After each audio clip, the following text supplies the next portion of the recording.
Si è conclusa ieri l'edizione estiva del Caffè Letterario che ha come tema comune sulla strada della legalità.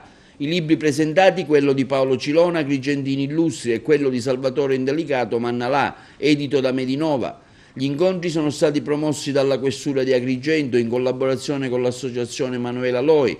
Si sono svolti nel centro balneare della Polizia di Stato. Tanti e qualificati gli ospiti scrittori che hanno partecipato agli eventi che ha visto il coordinamento letterario affidato a Enzo Alessi.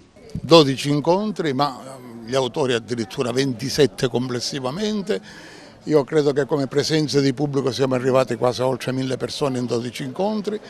Il piacere di vedere tanta gente che ha voluto partecipare a questo caffè letterario, gli autori, specialmente autori quelli che scrivono della polizia, magistrati, che si sono mostrati eccezionalmente impegnati nel sociale, quindi il caffè letterario ha dimostrato una cosa, che in questa nostra terra, laddove si dice che le attività culturali sono trascurate, se si fanno con impegno vanno avanti. Il bilancio è altamente positivo in termini di partecipazione ma anche di qualità degli incontri che siamo riusciti a organizzare.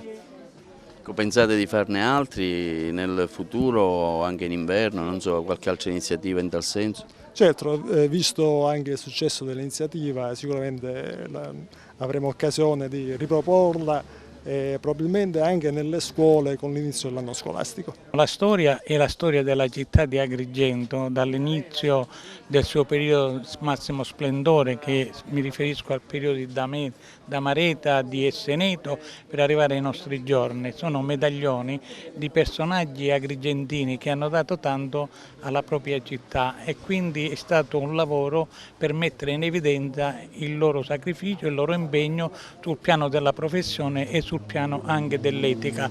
Quindi le storie sono i tanti personaggi di cui io parlo. Ci sono prelati, ci sono servitori dello Stato, magistrati, ci sono generali dell'esercito. Ho voluto raccogliere in questa raccolta i ricordi della mia infanzia, che sono legati intrinsecamente anche a un tipo di vita che adesso non esiste più ad Agrigento, naturalmente alla vita di quartiere.